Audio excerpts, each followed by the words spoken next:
messieurs, bienvenue à Justice et Promotion sur APSI Télévision. Cette émission des matières des droits, cette émission qui vous explicite différentes lois et par les trichements de Maître José Yombo Chimpanguila, de cette grande asbel, les Salomon Justice et Promotion. Et là, nous parlons de l'Observatoire de la sanction. On a déjà fait 2 numéros par rapport à ces gros projets donc, dont les recherches émanent de Maître José Yombo Chimpanguila. Alors, aujourd'hui, nous sommes au 3e numéro pour continuer à comprendre les missions de cet observatoire. Alors, Maître José, juste un petit rappel. D'abord, bonsoir et bienvenue. Bonsoir, M. Clément. J'allais me demander, mais aujourd'hui, on ne se salue pas. Sinon, en guise de rappel, je pourrais donc dire que l'Observatoire de la sanction est une réflexion personnelle sur les voies et moyens à redynamiser les appareils disciplinaires au sein des services publics de l'État. Nous avions donc assigné à cet observatoire une mission fondamentale, celle de faire sanctionner l'autorité qui n'a pas sanctionné. Il s'est avéré au fil du temps que les appareils disciplinaires congolais sont entrés en léthargie totale. Et cela a été plusieurs fois épinglé par les différents colloques qui ont été tenus en marge des journées de corruption, journées de lutte contre la corruption, la journée internationale des droits de l'homme, la bonne gouvernance, ainsi de suite. Voilà que nous avions pu analyser la première mission de cet observatoire, celle de faire sanctionner l'autorité qui n'a pas sanctionné. Et de cette façon-là, nous avons entendu réanimer ce qui, à ce jour, est inanimé. Voilà brièvement ce que je peux rappeler. En tout cas, c'est clair. Oui. C'est ce que je trouve encore positif en vous. C'est comme un pédagogue, puisque cette émission, ça se déroule d'une manière pédagogique. C'est comme ça qu'il y a beaucoup d'illustrations. C'est pour faciliter à tout le monde la compréhension. Et aujourd'hui encore, nous allons avoir des illustrations de la part de Maître José Yombo Chimpanguila. Dans l'une des missions, Maître José, de l'Observatoire de la sanction, c'est aussi de vulgariser les codes de bonne conduite de l'agent public de l'État. Tout à fait, tout à fait. Alors, qu'est-ce que les codes de conduite de l'agent public de l'État? Ce sont des instructions du secrétariat général ou quoi? Non, le code de conduite de l'agent public de l'État, ce ne sont pas des instructions du secrétariat général. C'est plutôt un décret-loi qui a été voté dans un décret-loi. C'est un décret-loi, si je ne m'abuse, c'est le décret-loi numéro 17/2002 du 3 octobre 2002 portant code de conduite de l'agent public de l'État. Vraiment. Donc, c'est une référence déjà. C'est une référence parce que le commun des Congolais peut penser qu'un agent public de l'État, c'est quelqu'un qui peut s'évertuer à adopter n'importe quel comportement au service, au sein de la société. Et apparemment, le secteur semble ne pas être réglementé, alors qu'il existe une loi, un décret-loi, qui décrit ce que doit être un agent public de l'État. Donc, c'est primordial. Mais ce n'est pas vraiment vulgarisé comme... Non, mais parler déjà de la vulgarisation, c'est loin. On n'en parle pas. On n'en parle pas et c'est à peine que des gens puissent savoir qu'il existe un code de conduite de l'agent public de l'État. Tantôt on l'appelle code de conduite, code de bonne conduite. Vous préférez quoi? C'est code de conduite. C'est portant code de conduite. Mais évidemment, quand on réglemente la conduite, c'est pour qu'elle soit bonne. Et c'est pour éviter les abus. Alors, ce code de bonne conduite s'adresse à qui? Ce code de conduite Ouais, de conduite, ouais, Ce exactement. code de conduite, je souhaite lire une disposition Allez-y. pour que vous sachiez qui est concerné par ce code de conduite. C'est mieux, hein? Moi j'aime des Oui, références comme parce ça. que Parce qu'il y a vos confrères avocats, il y a des magistrats, etc. qui suivent. Quand vous donnez des références, ils s'y retrouvent. oui, Et la population aussi. c'est indispensable parce qu'il ne faut pas parler en l'air. Ouais. Je serai probablement aujourd'hui le plus accroché possible aux documents. Je suis d'accord avec vous. Sont agents publics de l'État. Sont agents publics de l'État, notamment 1. Le président de la République, chef de l'État. 2. Les membres du Parlement. Les membres du gouvernement. Tous sont des agents publics de l'État concernés par ce code. Je continue. Les magistrats de cours et tribunaux, les ambassadeurs et envoyés extraordinaires, les autorités chargées de l'administration des circonscriptions territoriales, des membres d'assemblées et entités administratives décentralisées. Vous comprendrez que les gouverneurs, les bourgmestres, c'est élargi, hein? C'est très large. Ouais. Je continue. Le personnel politique et administratif des services de la présidence de la République. Il y a un comportement qu'ils doivent adopter, c'est celui qui est prescrit par cette loi. Le personnel politique et administratif des cabinets des ministères, les agents de l'administration de tous les ministères, les magistrats et le personnel administratif de la Cour des comptes, le personnel de l'administration des services de sécurité, vous comprenez? Le personnel civil et militaire œuvrant au sein de forces armées congolaises, les agents de la police nationale congolaise, les mandataires actifs, non actifs, DG, président du conseil d'administration, ainsi de suite, les entreprises et organismes publics ainsi que les entreprises d'économie mixte, le personnel des institutions de droit public, des entreprises publiques et organisations publiques personnalisées, les employés d'entreprises privées ou d'économie mixte. Vous vous imaginez que même une institution privée, dès que vous accomplissez une tâche qui concerne l'État, vous êtes concerné par ce code de conduite d'agent public de l'État. Donc, vous comprendrez que c'est très large, personne ne se trouve à l'abri de ce code, en commençant par le chef de l'État. Les chefs de l'État, et N'est-ce puis pas? jusqu'au huissier. Jusqu'au huissier, bourgmestre, tout le monde est concerné. La loi existe. Tout a été prévu. Les magistrats sont concernés. Tous sont concernés. Sauf les avocats. Les avocats ne sont pas dans les services publics de l'État. Ça, c'est un ordre professionnel à part.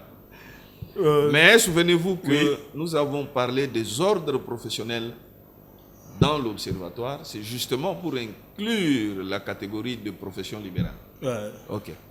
Alors, de manière brève, qui est prescrit ces codes de conduite? Le code de conduite prescrit beaucoup de choses. Ah bon, allez-y. Le code de conduite. Je vais encore me référer à une disposition. C'est l'article 9. L'article 9. Oui. Là, c'est dans quelle loi? Toujours le code de conduite de l'agent public. Ok. N'est-ce pas? Décret loi 17/2002. Ouais. C'est mieux toujours de rappeler. Oui, ça, ouais. c'est important. C'est important, pourquoi? Parce que un agent public de l'État doit savoir qu'est-ce qu'il peut faire, qu'est-ce qu'il ne peut pas faire. Des obligations et des devoirs. Les obligations, les devoirs. Oui. Évidemment, ils ont aussi des droits. Et ça, nous n'en sommes pas encore là. L'agent public de l'État doit, 1. se comporter tant dans sa vie publique que privée. Tant dans sa vie publique que privée.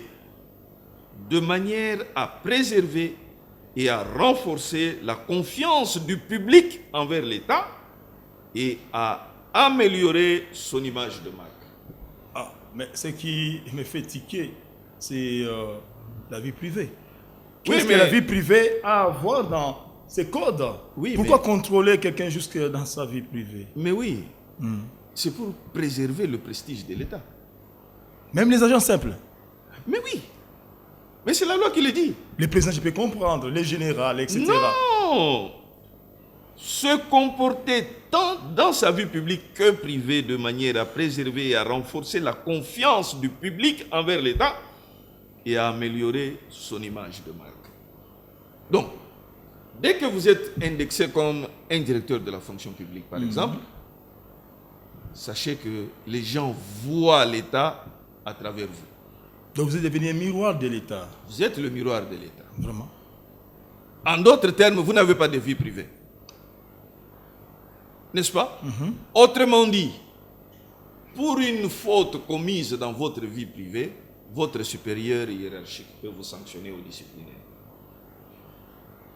Ah bon? Oui. Même si j'ai un souci avec ma femme? Même si vous avez un souci avec votre épouse, c'est votre vie privée.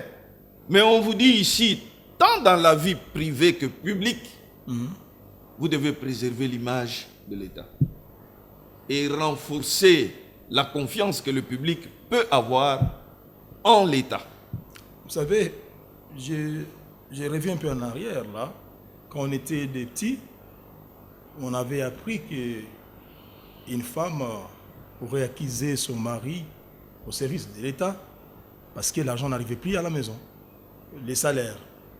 Et là, les responsables de son mari ont pris ça en charge de façon que la femme voit clair, afin que l'argent parvienne aux enfants. Mais oui, mais ça c'est un comportement indigne d'un agent public de l'État.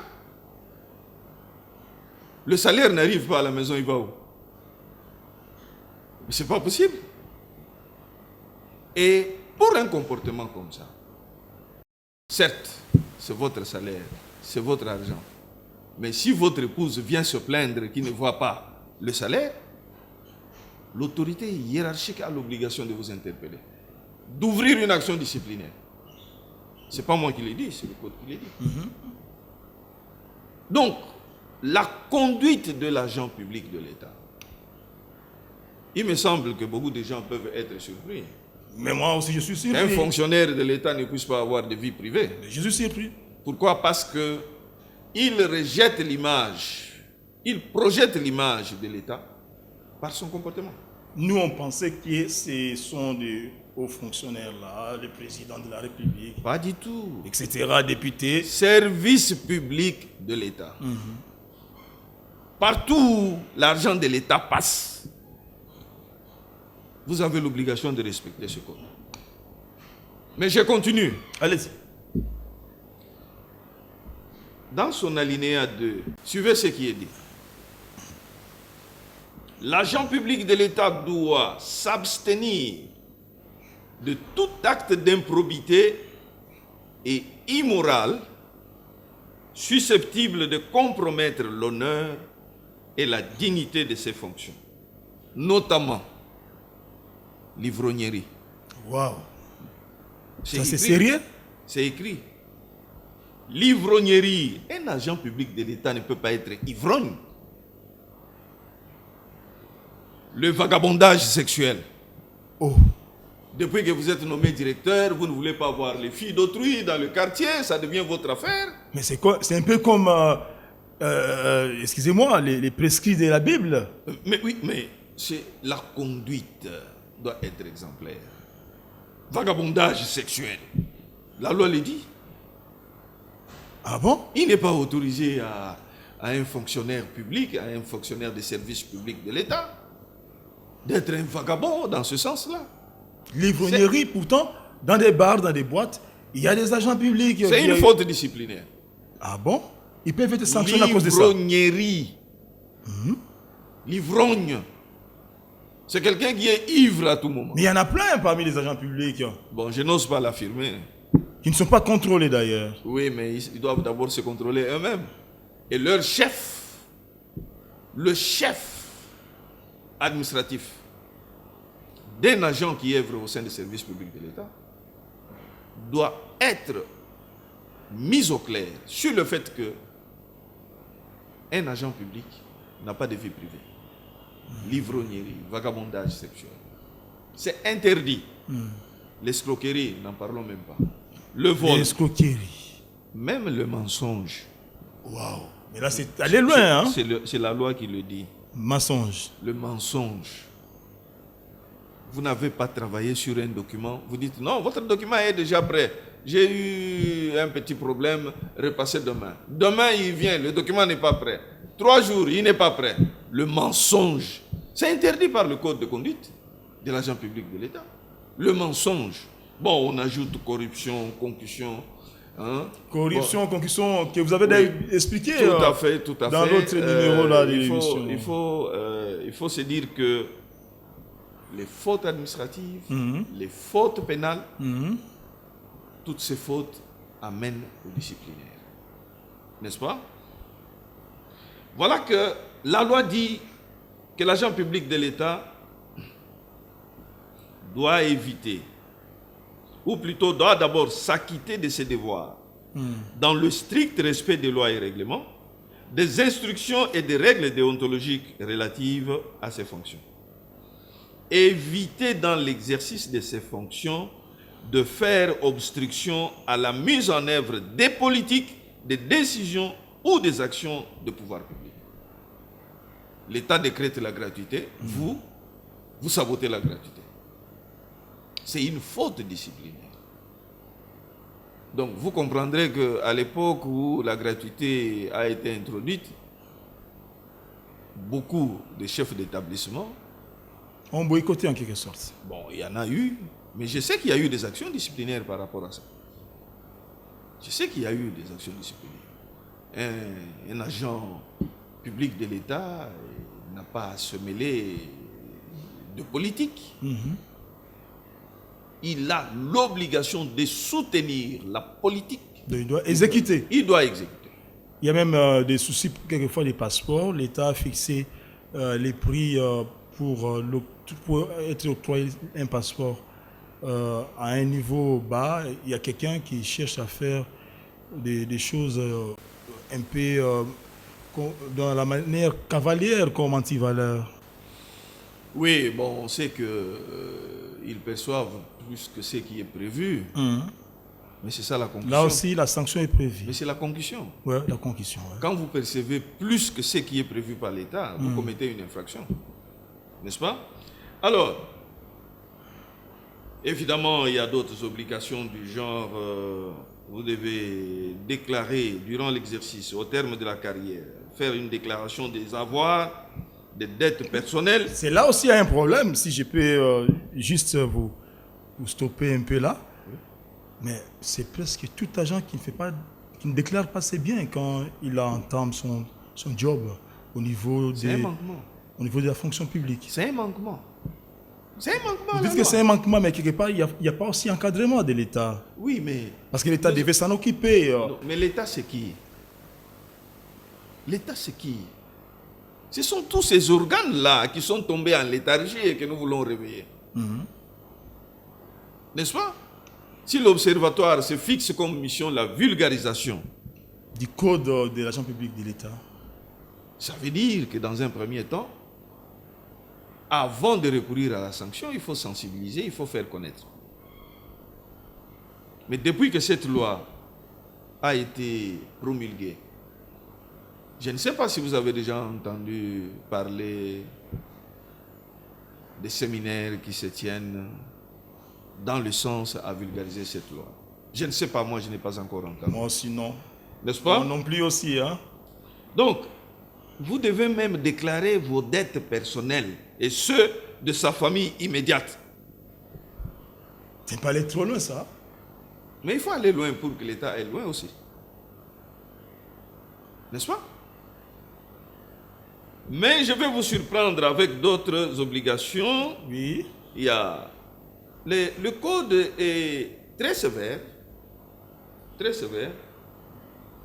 Il va même jusqu'en détail. Dans les détails, insoupçonnés. L'agent public de l'État est tenu à la courtoisie dans son langage, ses écrits et tous ses actes. Donc il doit être un modèle. Courtoisie. Hein? Donc en d'autres termes, vous devez être poli. Civilisé. Vous ne pouvez pas parler n'importe comment à un citoyen qui vient dans votre bureau pour demander un service. Vous devez de la considération aux gens. C'est comme j'ai vu dernièrement un député qui a, dans ses propos, terrassé un mandataire public. Ah bon? Avec des propos d'une discourtoisie extraordinaire. En principe, on devait l'interpeller. On devait l'interpeller à l'Assemblée. N'est-ce pas? Ouais. J'ai vu un parlementaire qui s'est livré à des danses obscènes. Des danses obscènes au cours d'une festivité. Un élu du peuple. Un élu. Waouh.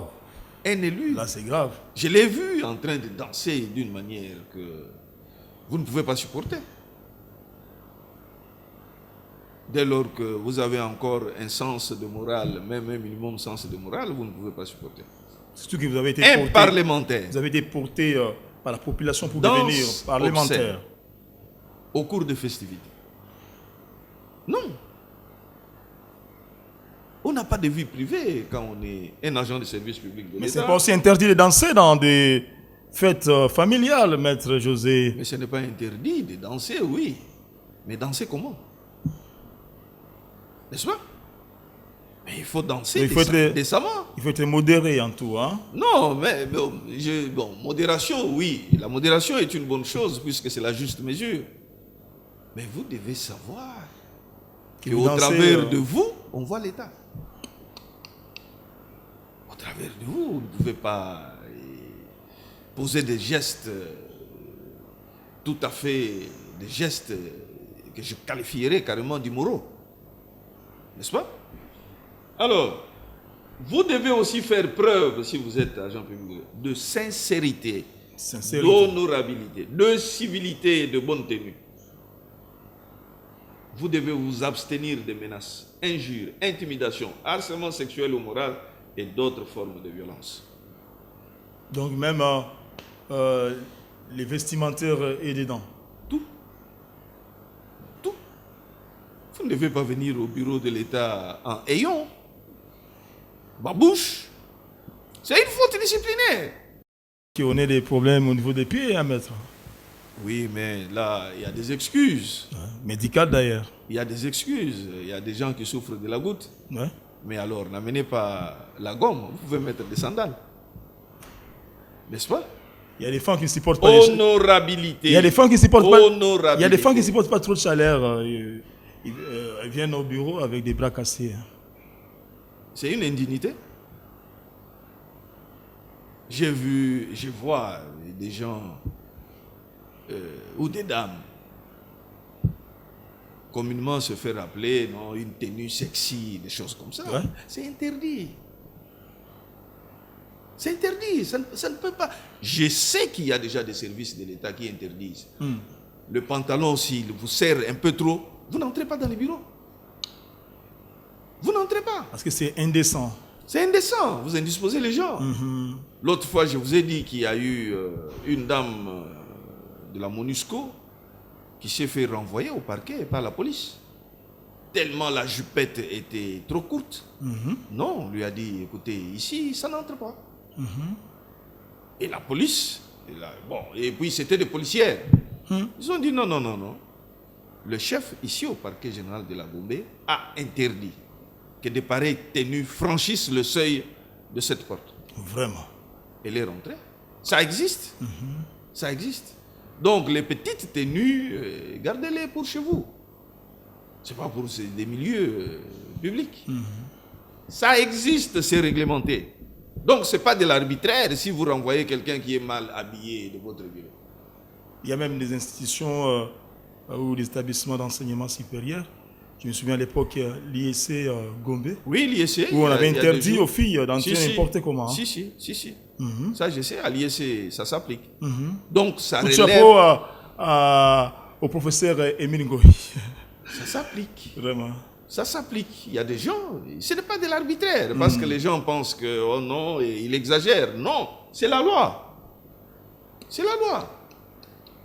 N'est-ce pas? C'est la loi et il doit s'appliquer. On ne peut pas venir au boulot n'importe comment.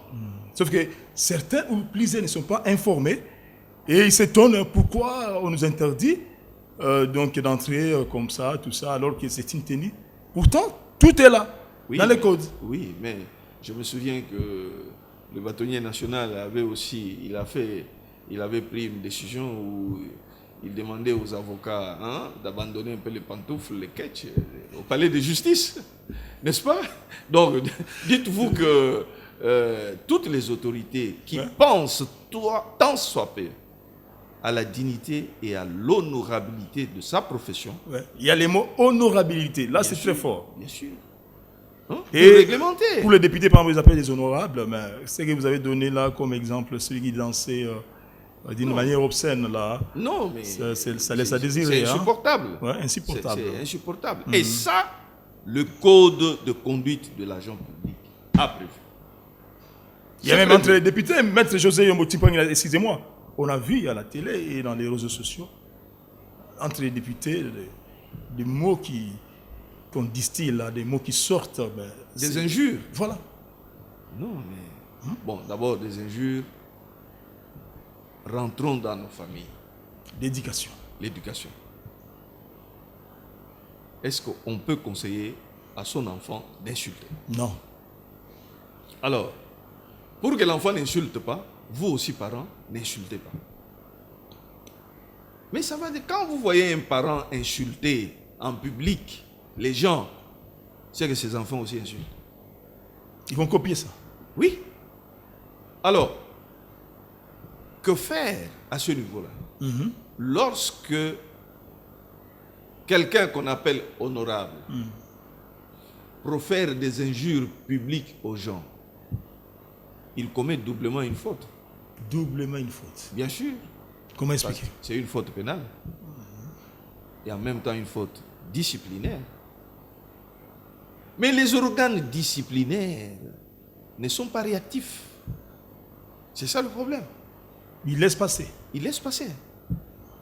Donc il faut faire en sorte que les organes disciplinaires se réveillent. Si les organes disciplinaires se réveillent, vous verrez que même les actions pénales, les organes judiciaires vont se reposer quand même. Pourtant, pour les cas du Parlement, il y avait ce qu'on appelait à l'époque, si ça continue, comité des sages. Oui, mais le comité des sages, il y en a toujours. Mais le pouvoir disciplinaire au sein du Parlement, c'est le président de l'Assemblée nationale. Et son bureau. Et son bureau. N'est-ce pas? Qui doivent coller des demandes d'explication aux parlementaires qui s'écartent de la conduite qui puisse faire... Avant que vous ne continuiez avec les obligations, excusez-moi, par rapport au gouvernement, les ministres, parce qu'on a parlé trop de députés là, ou des élus du peuple, ça peut être un sénateur, un député, etc.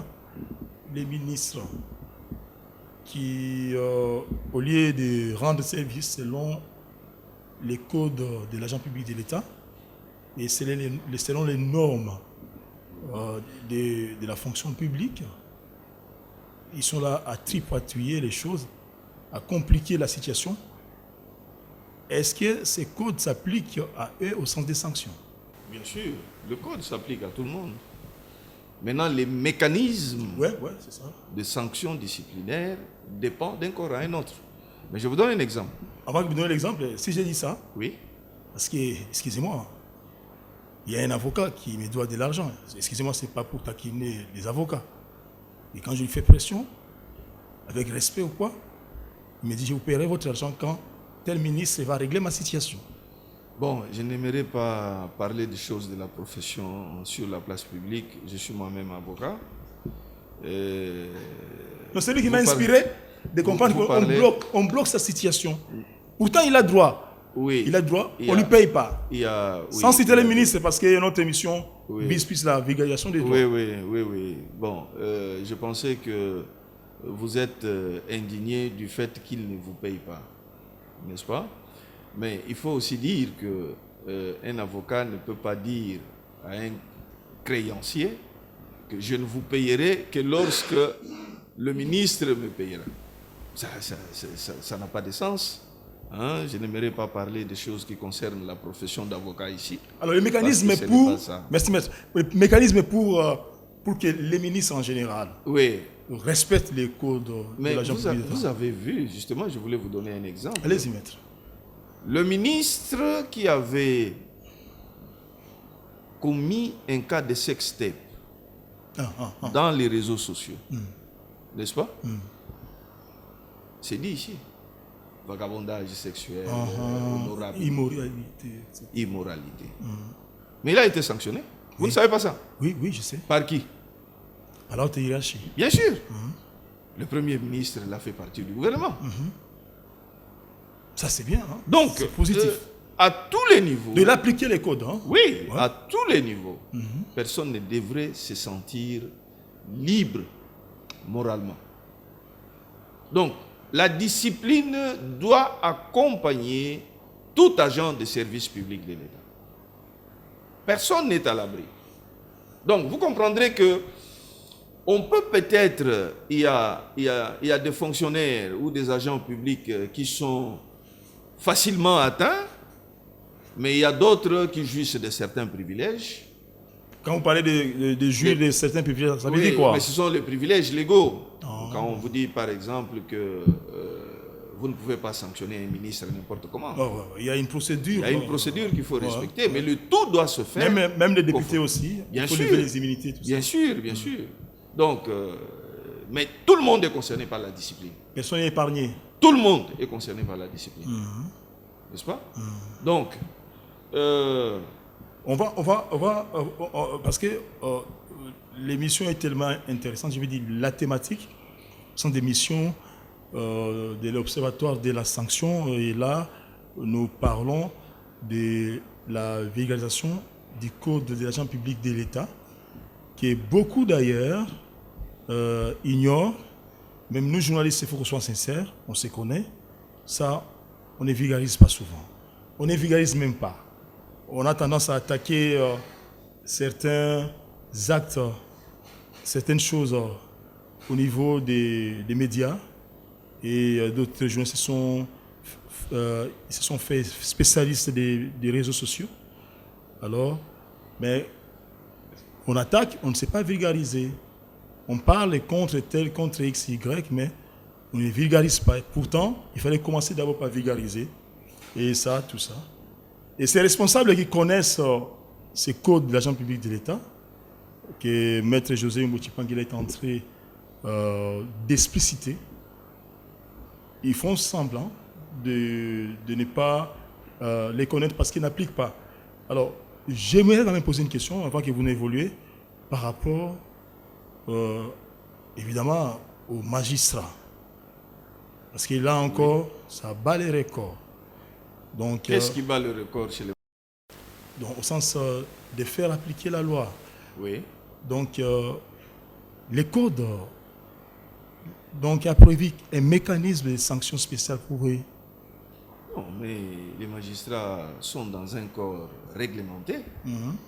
Vous avez vu dernièrement un magistrat qui était en train de torturer une pauvre dame vers Kinkole. Bon, sachant ce qui allait arriver pour lui, il a pris la poudre d'escampette. Je ne sais pas, il est recherché, je ne sais pas si on l'a déjà retrouvé. N'est-ce pas? Même les magistrats, c'est un corps qui est réglementé, mais seulement les organes disciplinaires à un certain moment. C'est officiel parce que des colloques, les États généraux de la justice ont retenu que les organes disciplinaires au sein de la magistrature ne fonctionnent pas. N'est-ce pas? Mais il n'y a pas que au sein de l'appareil judiciaire, il y a l'administration publique aussi. Partout. Partout. N'est-ce pas? Et c'est là l'occasion d'affirmer le rôle important de l'Observatoire de la sanction que l'Observatoire peut jouer. N'est-ce pas? Il faut arriver à redynamiser les organes disciplinaires de l'État. Parce que trop, c'est trop. Donc, sur le plan de texte, tout a été prévu. Vous pouvez un peu continuer par rapport aux obligations Parce qu'on tend vers la fin de l'émission. Je pense que par rapport aux droits de l'agent public de l'État, on va en parler dans un prochain numéro. Parce que là, on reste avec moins de 10 minutes. Si on peut continuer un peu avec les obligations et puis vous allez... Bon, on vous dit ceci. L'agent public de l'État doit éviter, dans l'exercice de ses fonctions, toute discrimination fondée sur l'origine, la race, le sexe, la religion, l'ethnie, les convictions politiques ou philosophiques ou d'autres considérations liées à la personne. Prenons par exemple la religion. Là, c'est fort. Donc, supposons que je sois d'une religion X et que mon adjoint soit d'une religion Y, mais je veux quand même qu'il embrasse ma foi. Alors que on devait éviter la discrimination. Et voilà un conflit qui s'est créé. Oui, mais vous ne pouvez pas forcer quelqu'un à avoir la foi qui est la vôtre parce que vous êtes un supérieur hiérarchique. Pas du tout. La liberté du culte. Voilà. C'est une liberté consacrée par la Constitution. Et l'État lui-même vous dit qu'il n'a pas de religion. L'État est laïque. L'État est laïque. Mais sur base de quoi vous pouvez discriminer quelqu'un qui ne partage pas la même foi que vous? Je vais même plus loin. Allez-y. Même un féticheur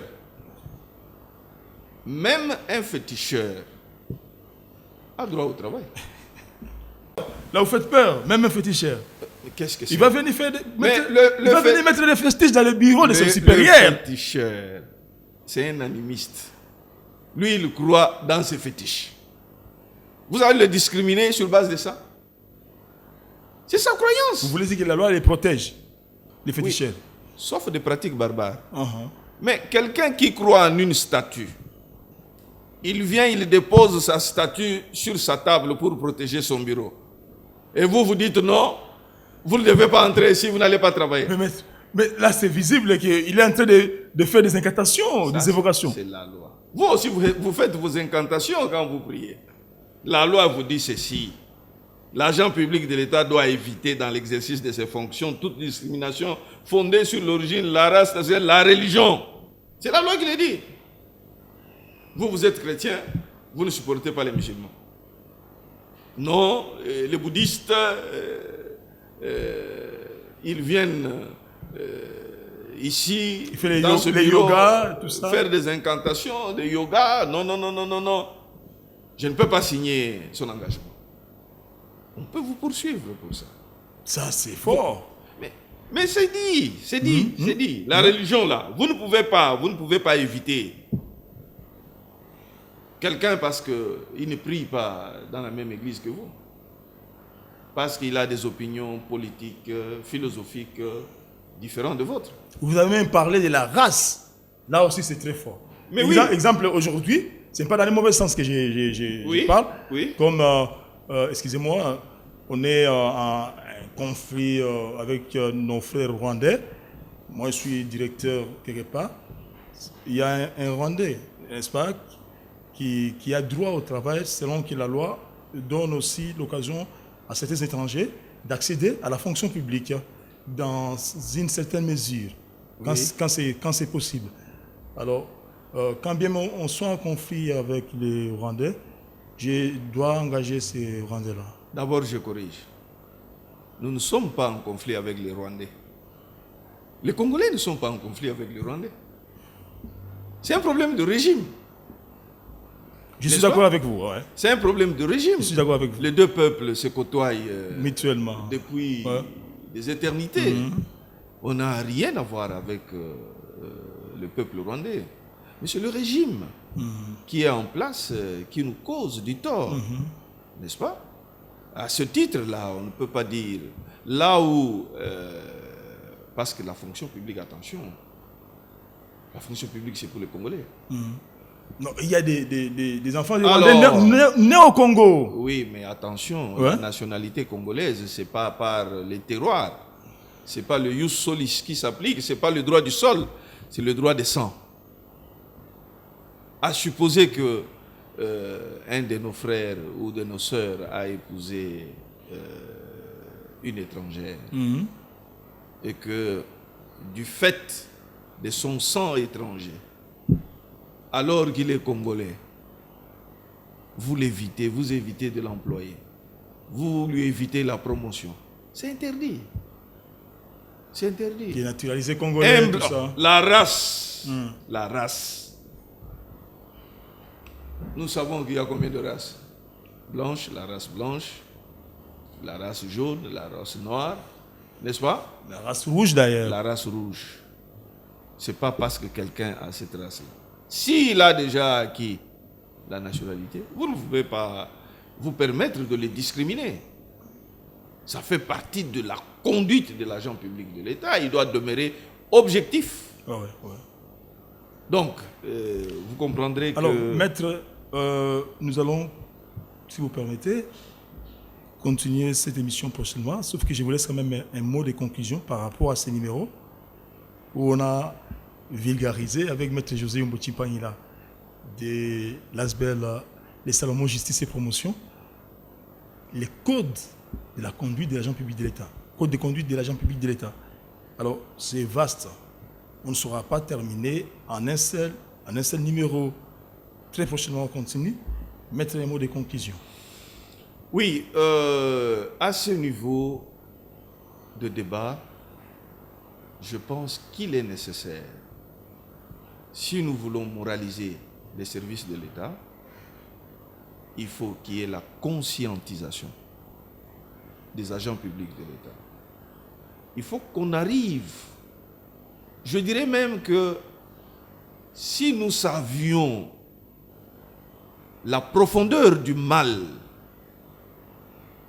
qui a gangréné notre société, on devait même prévoir, dans le cours de civisme, de véhiculer ce code de conduite de l'agent public. Parce que vous verrez, la jeunesse n'a pas de référence.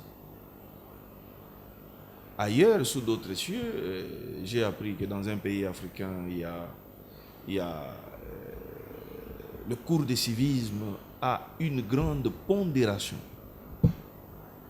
Vous échouez en civisme, vous ne passez pas de classe. Mais c'est très important. Parce qu'avec tous les diplômes que nous avons, ça nous sert à quoi? Si moralement nous sommes nuls, nous voyons le pays là où il est. Donc, vulgariser le code de conduite de l'agent public de l'État, ce n'est pas une tâche ridicule. L'État doit s'y investir, donner des moyens pour vulgariser ce décret-là. Voilà, nous continuons notre série de l'Observatoire de la sanction, dont l'une des missions est de vulgariser les codes de conduite de l'agent public de l'État.